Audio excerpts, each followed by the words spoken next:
Our main speaker tonight is our own beautiful Heidi M.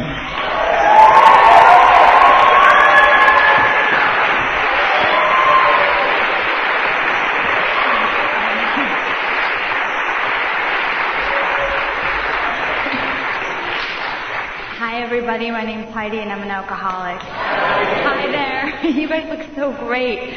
This is the best home group in the world, and my first home group was the best home group in the world, and I was always told that if it's not the best home group in the world, make it the best home group in the world.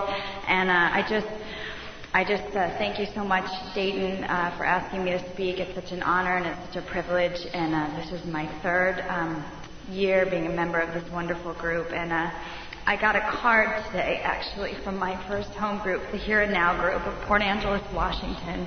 It's a little logging town on the Olympic Peninsula. And I came into that group when I was barely, I think I was 9 months sober, and I was 16 years old, and everyone was old enough to be my grandparents, and they called me kid, and I, of course, had a resentment about it for a long time because I was like, I earned my seat here, I'm just as much of an alcoholic as you are, and and I was terrified, and I spent a couple years going, listening to, Gary, he used to live back here in New York, and I listened to him tell stories about being strapped down in Bellevue Hospital.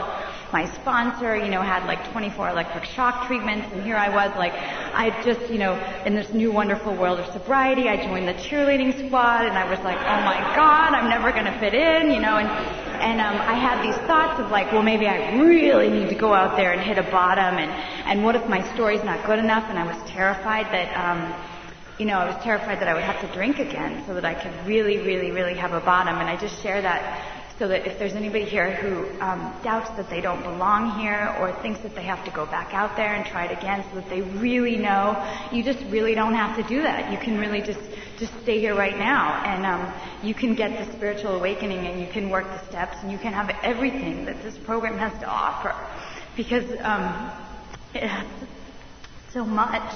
And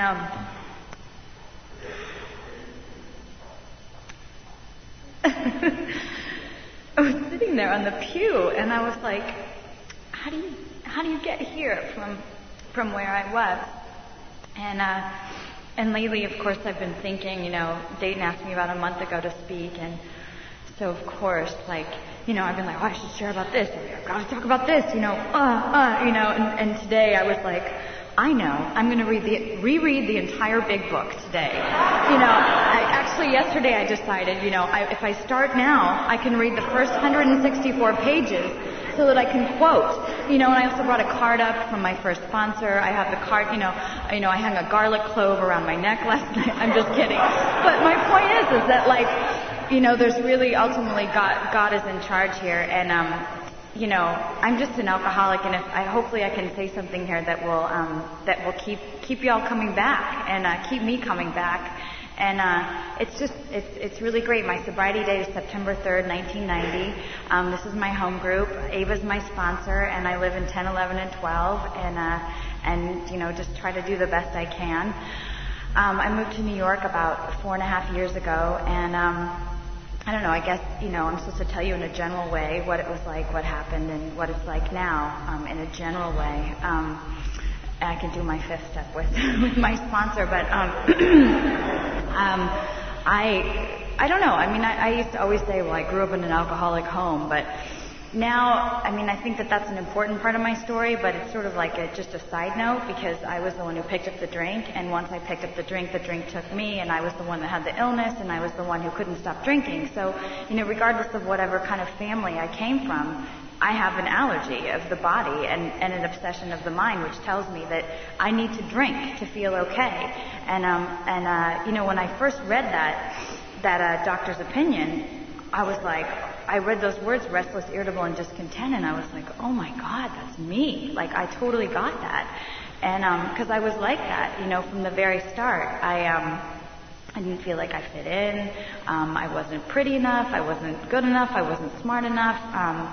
I was my mother's oldest daughter, and there was whatever. I don't even more and more. I feel like the circumstances of my childhood get less and less important. Except maybe they gave me sort of an understanding that everything had to be very dramatic. It gave me a propensity towards drama. I loved drama, and everything growing up was very dramatic. You know, my mother was very beautiful, and my father was very dashing, and they had this dramatic love affair, and they were very in love, and they wrote poetry, and blah, blah, blah, and, you know, a lot of that kind of stuff. But, you know, basically, I think that, you know, my sister came out of that family too, and she's not an alcoholic. She tried alcohol, and it didn't really agree with her. She noticed that she was getting a little out of control, and, you know, she hasn't had to become a member of Alcoholics Anonymous. You know, she didn't have to hit a bottom with alcohol. It didn't take her down, you know. And what happened for me is things were kind of crazy. My parents got divorced when I was 7. I was a perfectionistic kid, you know, which is kind of a common trait in a lot of alcoholics. I was very disciplined. You know, very uptight. I was always the one. I didn't like my mom's boyfriends. You know, when she started having new boyfriends, I would like refuse to come in the house if they were in the house.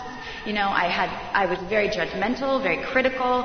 My sister was always the one who was sort of free-spirited and could enjoy herself. I was always sort of lurking in the background, kind of, you know, to make sure everything was okay. And always, you know, judging. You know, I remember my mom had this boyfriend, and he actually died, I think, of this illness, and I was like, well, he's a derelict. You know, when I was like 7, I had all these judgments of him.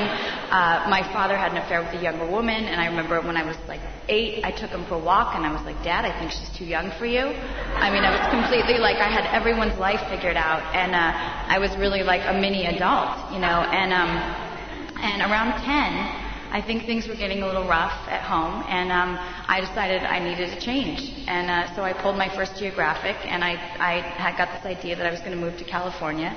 And so I just, you know, approached my mom, and I said, hey, Mom, you know, I was thinking I'd move to California with Aunt Becky.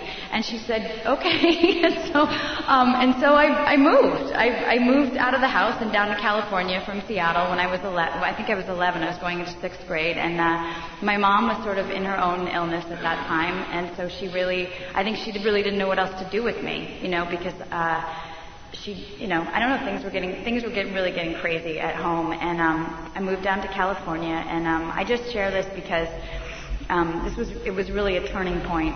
What happened this year? I had been down there about 6 months, and around Christmas time, I got a phone call from one of my aunts saying that my mother had been admitted into rehab. And it was this big dramatic thing.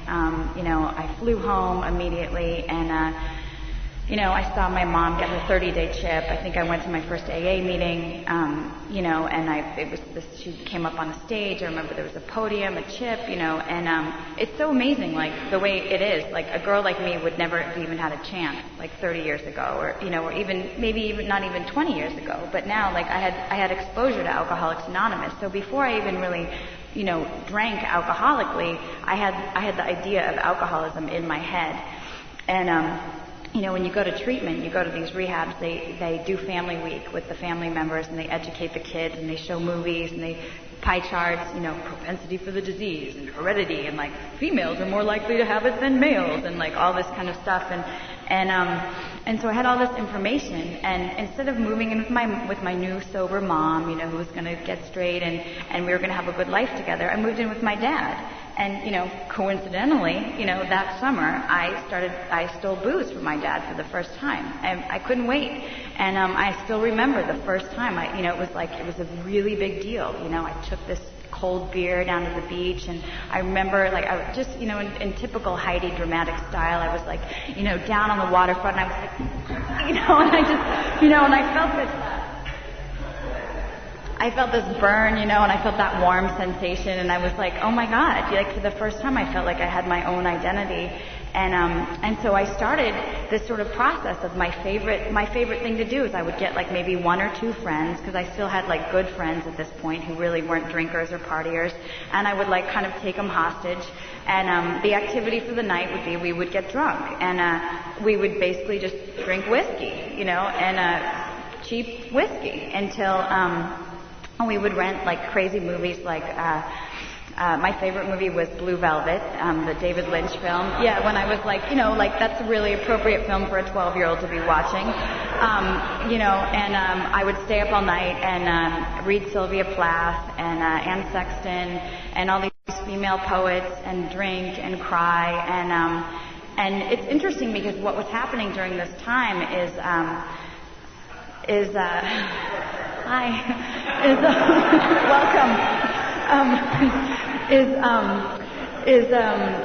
my mom would drop in every now and then and take me to a meeting, and I would always raise my hand and I would be like, "Hi, I'm Heidi. I don't know really what I am, but I just think it's really great what you all are doing here." And they'd all like kind of smile. They'd probably think, there's a potential alcoholic, and they'd just say, "Oh, keep coming back, kid."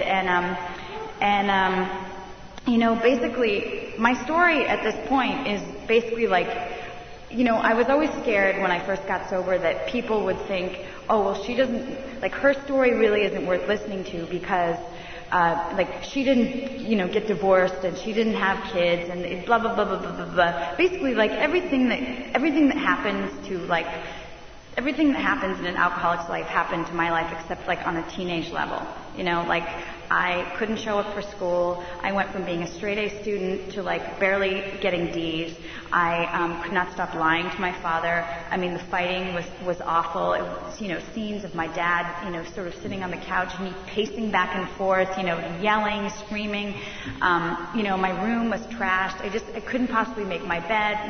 My friends, I went from being friends with like the nice sort of theater kids, to like the seniors, and like, just, going out to these parties, and like it was sort of like this, I was kind of this phenomenon, because I was like 14 and everyone was 18, and they'd be like, "Guess how old she is?" And I'd be like, and I'd be like 14, I guess like the most important thing is that what started to happen is that my drinking kind of went backwards, because when I first started drinking, I just went for it, and every time I drank, I got drunk, and I just got as drunk as I could. And then I started to figure out, the more I started to go to meetings with my mother, it started to like infect me a little bit, and I started to think that I had to maybe control my drinking a little bit, because I was scared that I would end up an alcoholic. So I started making deals with myself, and I'm not going to drink for 2 weeks.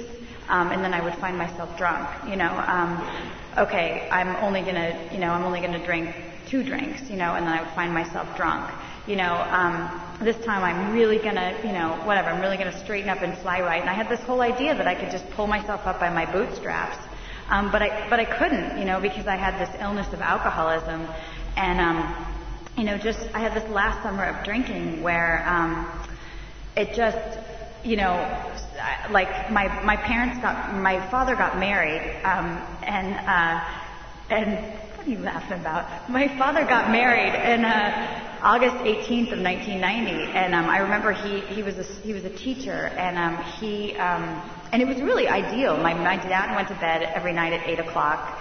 And so I pretty much had, full run of the house, and I would have 12 people come over, and I would take, this is just like another side note, like I would take each person into the laundry room and set the little shot glasses up on the washing machine, and they would each get one, and then I would get one, and then I would take the next person. So, I was getting more than everybody else, and I really got this sense of importance from being able to, supply people with alcohol. And also, I just got a sense, like it talks about in the big book, I got this sense of ease and comfort from the drinking, but the times that I was sober, how I know that I wasn't just a problem drinker is that when I would try to quit drinking, I would have that pitiful and incomprehensible demoralization. That's kind of a tongue twister. But I have this image of myself when I was, I think a sophomore in high school, and after French class or English class, being sort of cowering in the corner by the window and just crying, and my teacher just being like, "What's wrong with you?" And I was like, "My dad, had an affair when I was, 7." It was I just had no sort of emotional, I wasn't rational at all, and I got called down to the guidance counselor's office, and I remember him telling me, well, if you just can get to December 21st, it's going to start getting lighter and lighter every day. I think it was a precursor of seasonal affective disorder or something. He was and I was like, I was like, I remember in my mind, I was like, okay, December 21st, I can do that,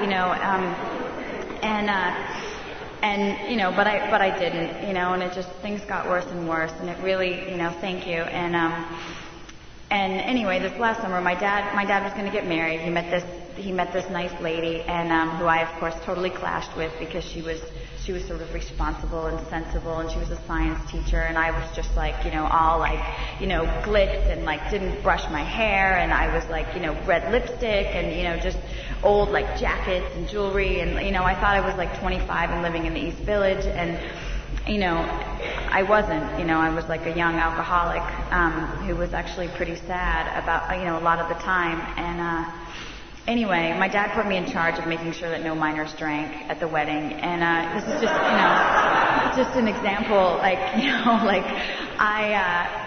so I, of course, gotta have champagne toast, so of course I had the champagne toast, and then, pretty soon, after that, the rest of the story, like I was in this big pink dress, dancing in the sunlight, taking bottles, putting in my sock drawer, it was just, and then I was in my room, doing something else. I mean, that's just kind of like the way it was for me. And what happened is I decided at the end of that summer, like I think there was a couple other times, my dad went on the honeymoon. I remember going to the cupboard one day, and this woman who was house sitting for us, Michelle, I opened up the cupboard, there was a sign that said, "No more lady," and I was like, and I think about these things, if ever like I hear that disease thought, like, oh, well maybe, it's like, no, there was outside forces. My whole life was completely unmanageable.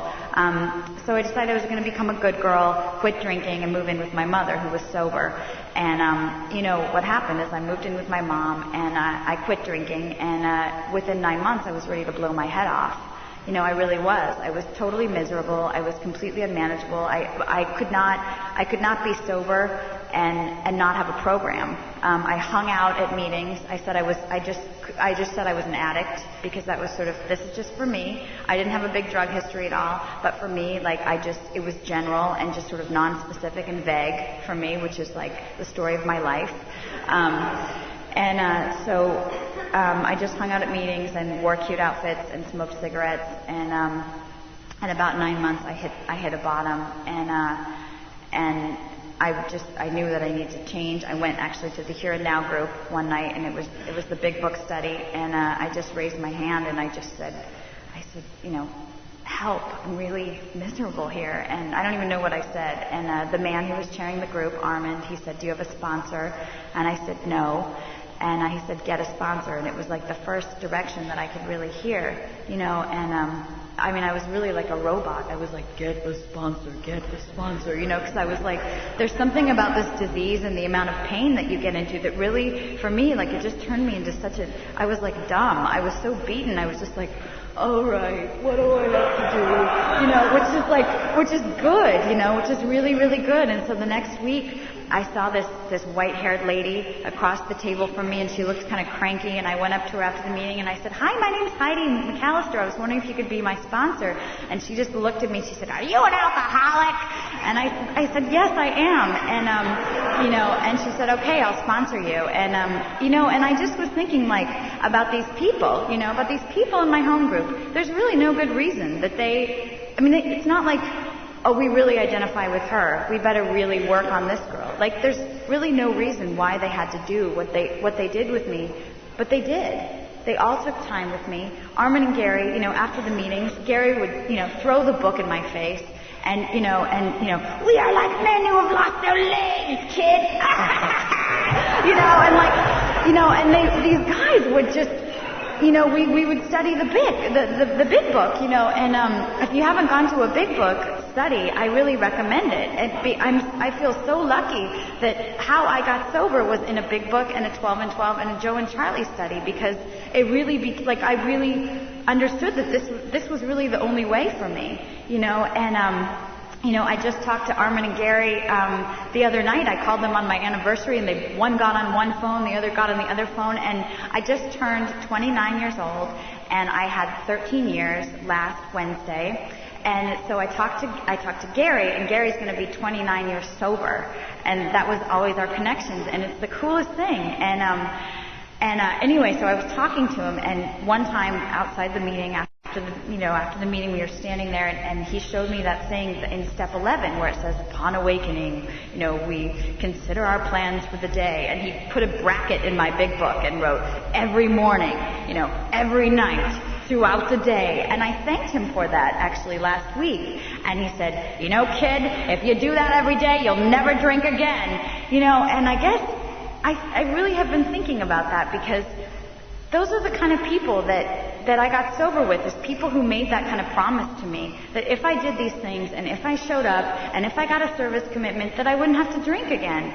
And that turned me on so much when I first got sober, and it still really excites me, that if I do these things, there's really no good reason why I should have to drink again. And a few years ago, I hit a really bad bottom with an eating disorder.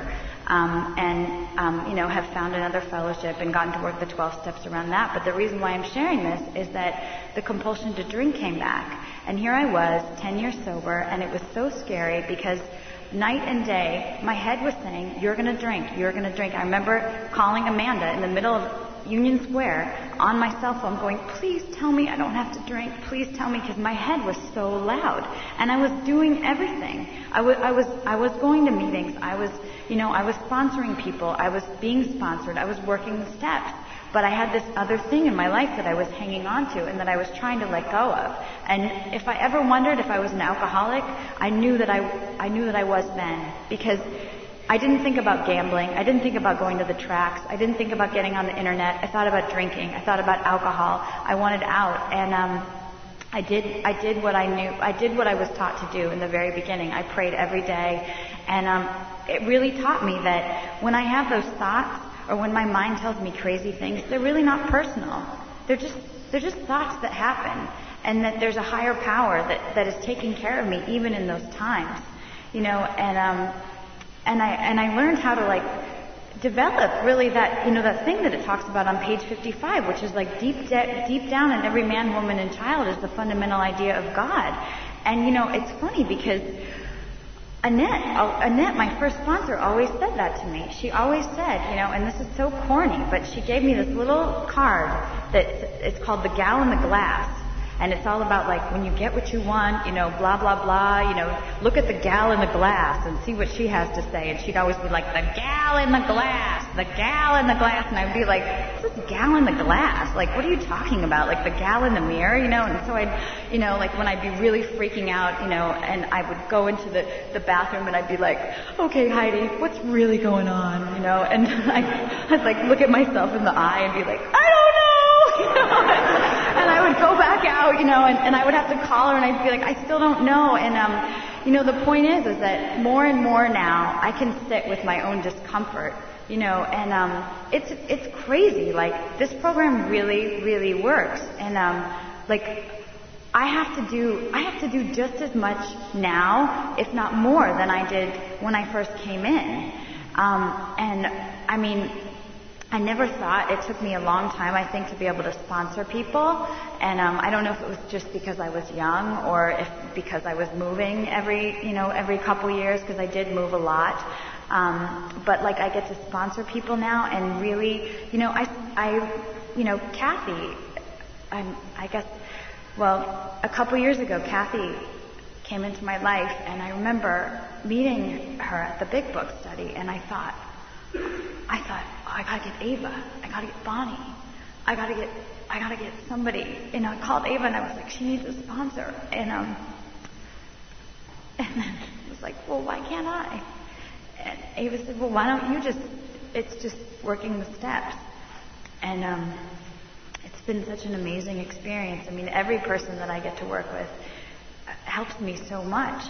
But, I think about, Kathy has children my age. And my mother is in this program. And so in this offhand kind of strange way, although things, are sort of in flux with my relationship with my mother, I've come to it's sort of given me a strange kind of healing, to do this kind of work. And it's just amazing where this program can take you. I mean, I've moved all over the country. I went to college. Thank you.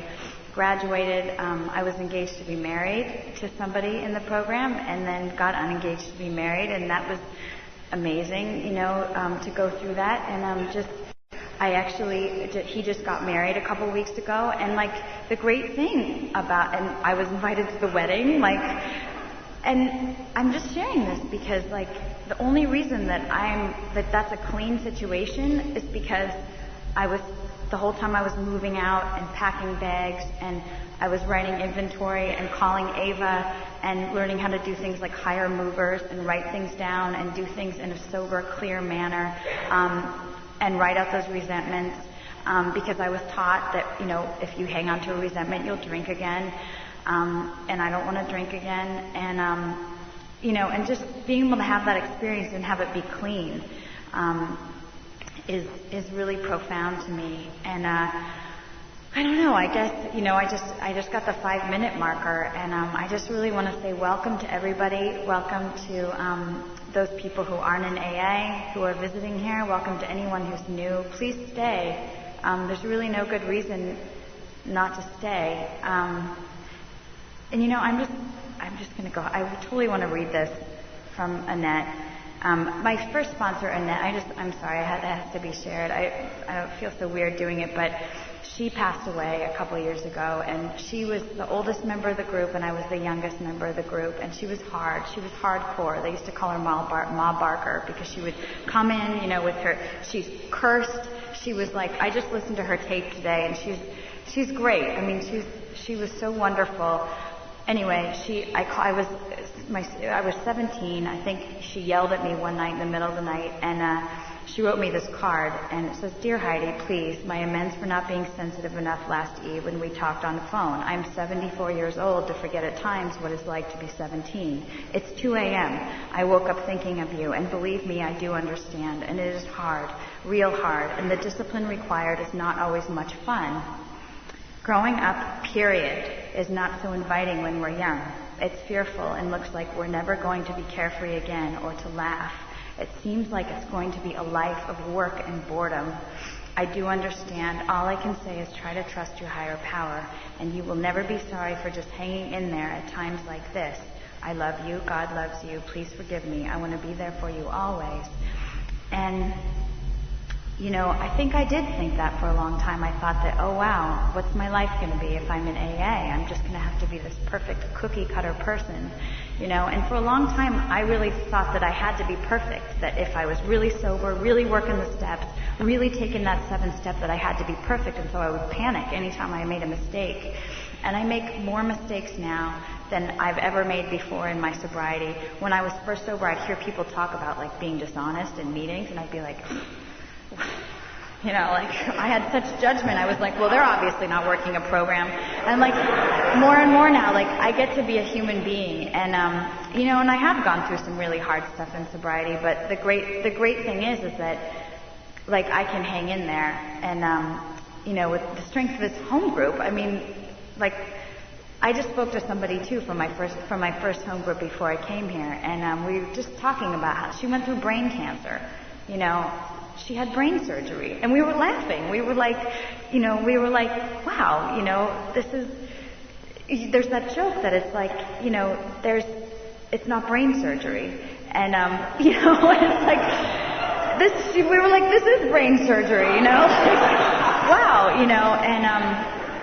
and through the grace of this program, thank you. Through the grace of this program, we can really get through anything. And I want to thank the first 2 10-minute speakers, and just thank everybody here at this group. And I hope that you all keep coming back. And you know what? Actually, no, I'm sorry. It was benign. I'm sorry. I realized that after I shared it. I'm so sorry. But I just have to say that out to the universe. It just made me nervous. I was like, what am I saying? I think, anyway. I'm so crazy. Oh, my God. Can we do it? I'm just kidding. Anyway, I love you all very much, and happy sobriety. Thank God for AA. Thanks.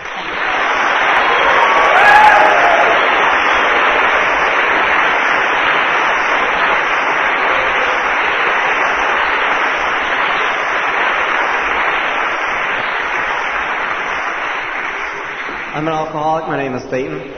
I'd like to thank tonight's speakers, Heidi, Nate, and Julie.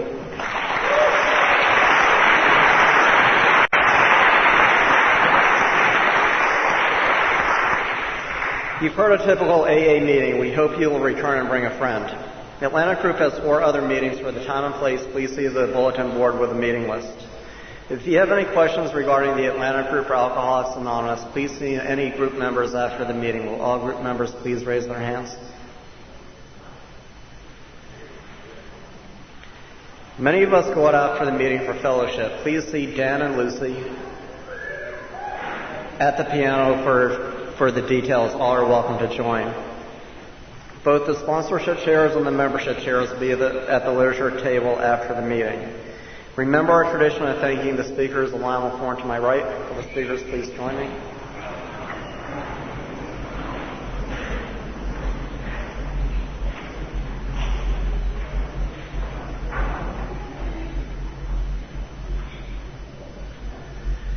Before closing with the Lord's Prayer, let's take a moment to remember Ed Graff, who was a member of this group who was a victim of September 11th.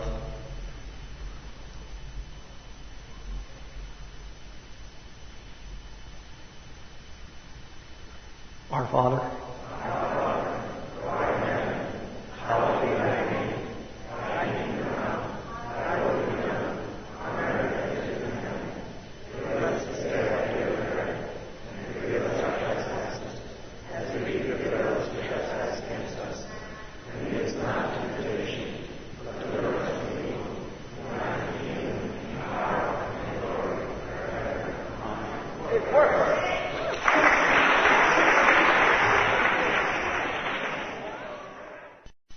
And I am an alcoholic. This is an open meeting of the Atlantic group of Alcoholics Anonymous, and all are welcome to attend. It is our belief that our meeting structure is necessary to maintain the integrity of the group so that it may better carry the message of AA. And since the most important aspect of AA recovery is one alcoholic relating to another, only alcoholics participate. If your primary purpose is other than alcoholism, we think it would also be helpful for you to contact an anonymous organization which more specifically deals with your addiction.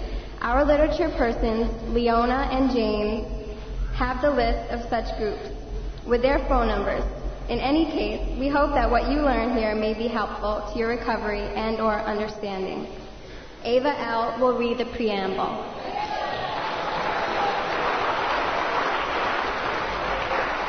Hi, I'm Ava, and I'm an alcoholic. Alcoholics Anonymous is a fellowship of men and women who share their experience, strength, and hope with each other that they may solve their common problem and help others to recover from alcoholism. The only requirement for membership is a desire to stop drinking. There are no dues or fees for AA membership. We are self-supporting through our own contributions. AA is not allied with any sect, denomination, politics, organization, or institution. Does not wish to engage in any controversy, neither endorses nor opposes any causes. Our primary purpose is to stay sober and help other alcoholics to achieve sobriety.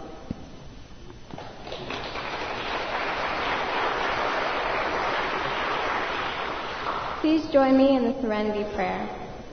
God, grant me the serenity to accept the things I cannot change, the courage to change the things I can, and the wisdom to know the difference. Ken will read the steps.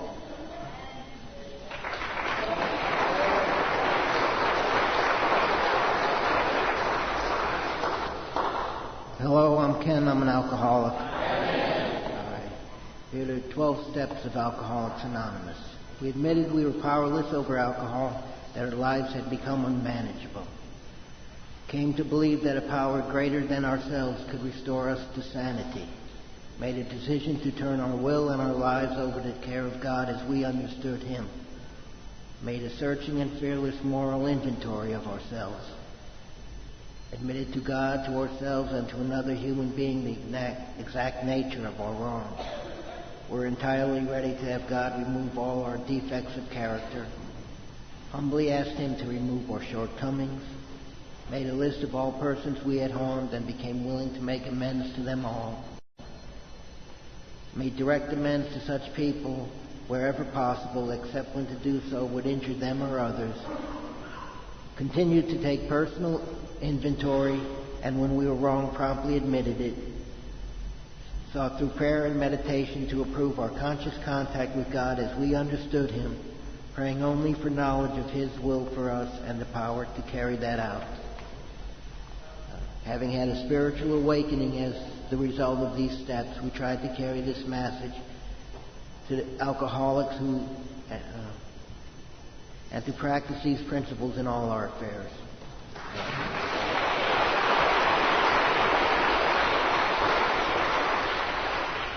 Jennifer K. will read the tradition.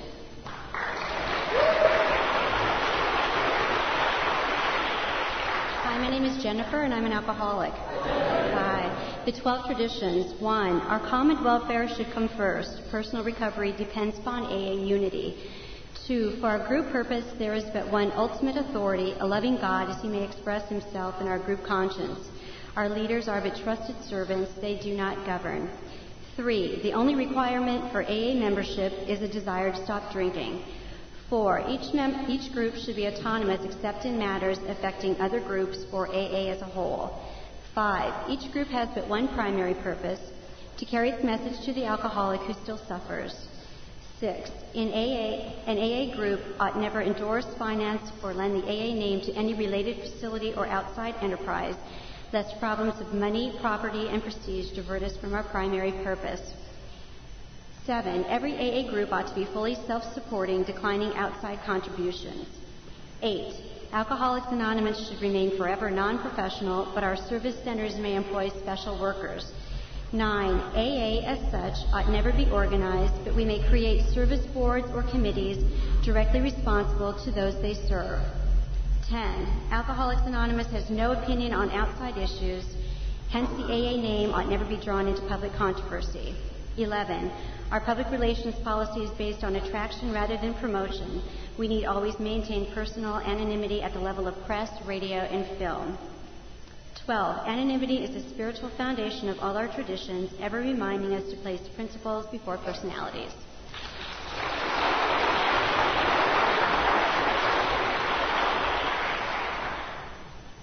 The format of this meeting is 2 10-minute speakers followed by our information break, and then our main speaker who will speak for 30 minutes. Our first 10-minute speaker is Julie H.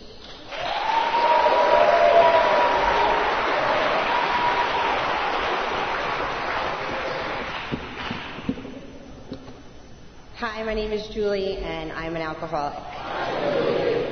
Atlanta Group is my home group.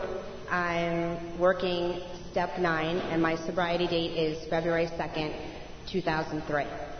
I'm not going to get much into my antics while I was drinking. I'll just give you a brief history. Come from an Irish, Italian, Catholic background. Dad, Port Authority cop, mom, a nurse. Grew up an hour away, upstate, and I also grew up with a father who is now 19 years sober. Growing up in my household, it was always kind of like, you know, between 7 and 8, Mommy, where's Daddy? Daddy's at a meeting. And that's how it always was. My drinking didn't start until my sophomore year of high school. I played varsity basketball, and my first drink, our parents let us take the day off, and the first drink I ever had was a Budweiser. And I can remember thinking, my dad does not know what he's talking about. This is great. And I just hung out in my room and kind of chilled out and loved every minute of it. From that point on, high school wasn't really that bad. I partied a lot on the weekends, but it just wasn't bad. If I drank, I slept out at friend's house because drinking in my house was always very taboo. Stay away from the booze, stay away from the booze, stay away from the booze. That's what we heard growing up.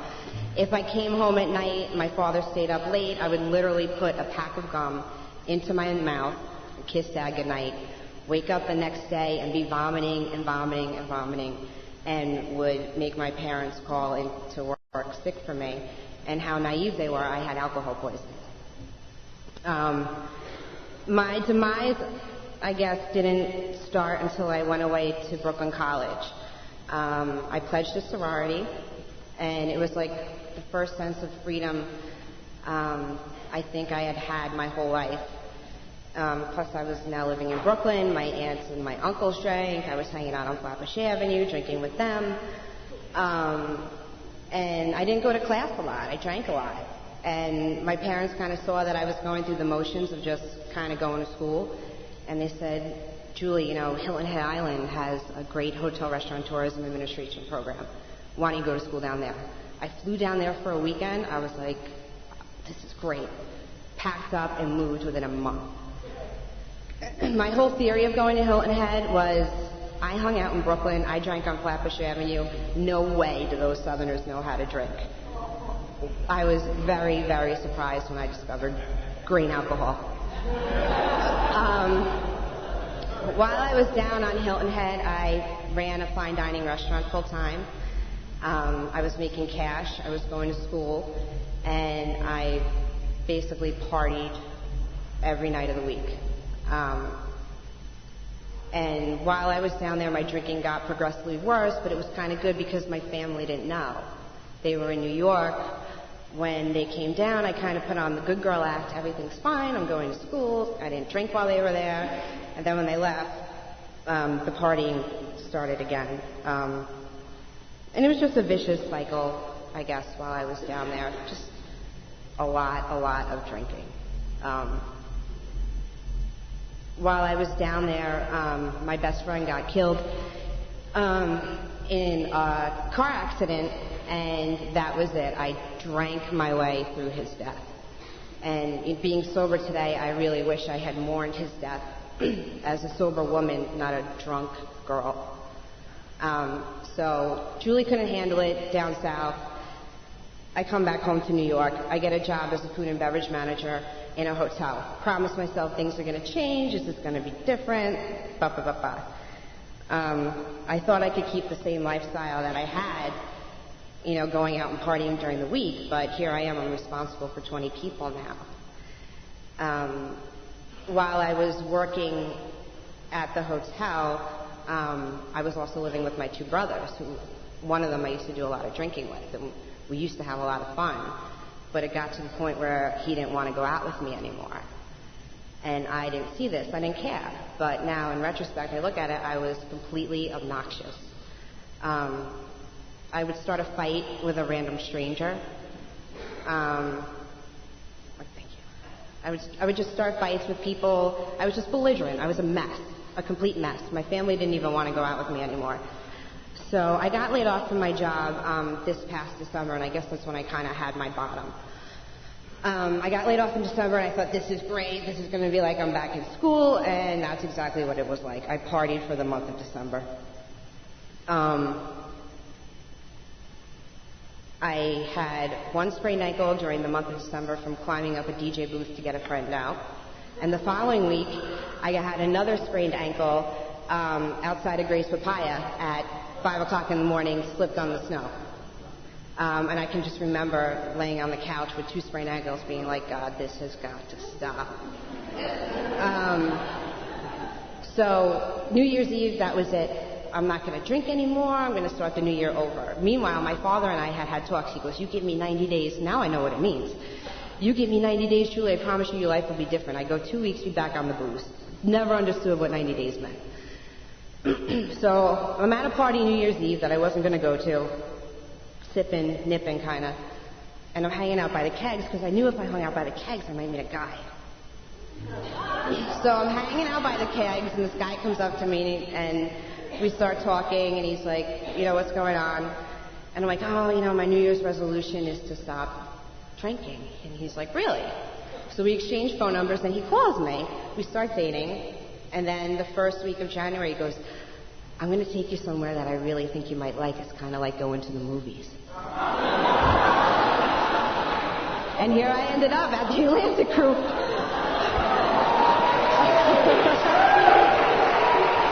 So every week, during the month of January, I drank, but I came to the movies every Tuesday night. I also read the big book during the month of January, and on February 2nd was my last drink. February 2nd, I went to 5:30 Mass that night, and I was praying to God, I don't want to drink, dear God, I don't want to drink tonight, I don't want to drink, begging him. I go out, I drink that night, I wake up the next morning, that's it. I come here the following Tuesday, and I guess I came out. Heidi was, it's ironic that she's speaking tonight because she was one of the first girls I spoke to. And I went over to my girl Leona, and I got a manila envelope that was like a bullseye. I had to give it to my friend and say, you have to take this because these people will not stop coming up to me. So I made him hold it because I couldn't take it anymore. So I was very overwhelmed carrying that manila envelope around by the sincerity that I experienced here from total strangers. And I went outside and I had a good cry, and it was the best cry I think I've ever had in my life. From that point on, I got Taylor as my sponsor, who's been absolutely amazing. I never thought that there was another girl who could look like her who could help me, and we really, really bonded. The only thing I can tell the newcomer is I'm very fortunate. I have a very strong faith in God. Be willing. That's how it's going to get better. We've all had bad times in our past. You need to let go of it. If you don't want to drink, turn it over. Try to forget the past. And I promise you that things will get better, because 7 months ago, I never thought I would be up here speaking. Work the steps. Come to meetings. One thing I have to say, Thursday night meetings are really good. Stacy says, if you want to go to meetings and hear about people complaining about their cell phone bills and how bad their life is, this is not the place for you. This is a very solution-based program where you are going to get answers and things are going to make sense. And that's all I can tell you. Just be willing. Forget the past. Let it go. Things will get better. I promise you. Taylor, I thank you for everything. You've changed my life. Lorraine, Stacy, love you guys. My brother Mike, if you're here, I love you too. And Patty, you are my sunshine.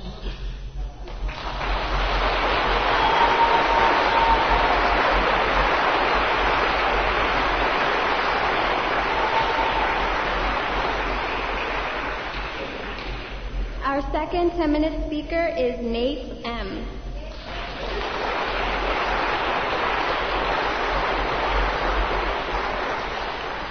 This is such an amazing group. I thought sobriety was kind of dying in meetings that are dwindling, but apparently it's alive and well here. My name is Nate, and I'm an alcoholic. Everybody, you should see your bright faces. It's really astounding. I was born in Brooklyn a long time ago, getting increasingly longer all the time, actually. And I was in my family, which was Jewish, non-alcoholic, non-anything practically, raised in poverty. Mother and father couldn't read, that kind of thing. So I was a pioneer or a mutation or something of that nature, because I was clearly different than everyone else in that household. I kind of left that arena by I was blessed with kind of being a bit smart, so left that by getting into good Ivy League college, subsequent to that medical school. When I was young, I used to think I was a doctor that became alcoholic. As I get older, I realize I was an alcoholic that happened to go to medical school. And I don't say that to be funny. There is a distinct identity here. I served time in the Air Force. I did internship, residency, and I like to think I didn't really start drinking heavily until my 30s. As I think back, I used certain medications that were designed only to cure a hangover quite a bit earlier than that. So clearly I was in some denial at the time. I lived with a woman for 2 years. We were clearly oil and water, and I proposed marriage. This was obviously alcoholic decision. I remember now, I like to think I hear people say I drank because I was in a bad marriage and so on and so forth. That clearly is the tail wagging the dog. For me, years in a shrink's couch never told me what stuff in AA taught me, which was most of my decisions were alcoholically oriented. I also went into partnership with a guy who I hated. About the only positive thing I could say about him is that I knew he wouldn't commit economic suicide. And that would be about it. So I had no refuge at home, no refuge in the office. I had nowhere to hide. I got into this life of lying and kind of compartmentalization that you all know so well. Nobody knew where you were at any time. By day, I was a pillar of the community. The left hand of my desk represented what I did. The right hand of my desk represented who I was. And that was a bit different. At first, some scotch to reward myself, and I always drank, and I always got drunk, but I never thought it was really a problem, and it wasn't. Because for me, after a while, my life became so shallow, despite all the externals, that I ceased being who I was, and I became what I did. And what I did was respectable, and who I was, well, I don't know if I can use the S word, sucked. The hell with it. The point is that at some juncture, I discovered that I didn't only have to drink as a reward in a hard day, because of a hard day in the office or in the operating room or something, but I could drink evenings and I could drink weekends and and it became one big alcoholic and drug-related binge. The fact of the matter is that at some point I became the father of 2 kids, and I'd always wanted to be a father, but I did that so dreadfully for a while. Ultimately, July, now, I should say the overview is that in 2 months I will be back for 10 years. And I've been in the program for 16 or 17 years, so you know that this has not been a cakewalk for me. At some point, my son went off to baseball camp. He was about 10. And my daughter was then 4, and on a calm day where I had to be in the operating room and do some very important stuff, and I don't say that lightly because it really was, especially in that particular day, I'd been in a bar till 5 in the morning. And I overslept. My daughter, who I had to drive to preschool, was lying in bed with me, playing with a very large gun, and it's important for physicians to carry guns, you see. But in either case, trying to press the trigger with both thumbs, and I don't mean to get dramatic, but it was a horrible, nightmarish thing to wake up to, with everyone knocking on the door and calling and so on. And the next day I was off to rehab in Atlanta, Georgia. And I won't go into details except that I was there for 9 months. This was not a manifestation of good health. And it took that long for me to leave that state of denial and so on. To backtrack just a little bit, I'd actually been out of a state of denial and knew I was in real trouble for years prior to that. I mean, I would be the guy who would walk into a bar looking good, and by the next hour or 2, everyone would be looking at me with disgust. Or I'd be in a nice car pulling up to a bus stop, my window would go down, I'd vomit out the window, and everyone would be, my images of everyone trying to get my license plate down as I was driving away in my rearview mirror. Me saying, those idiots just don't know how to live. And I could go on and on. I could discuss 13 auto accidents. I could discuss a whole bunch of stuff. But on that particular day, to show you how life can get really confused, my son came back from baseball camp that very same day that I overslept. And he came back to me going to rehab the next day, and to his mother now living with another woman the next day. So it wasn't remarkable that she changed sexual proclivity. What was remarkable was I didn't notice. But in any event,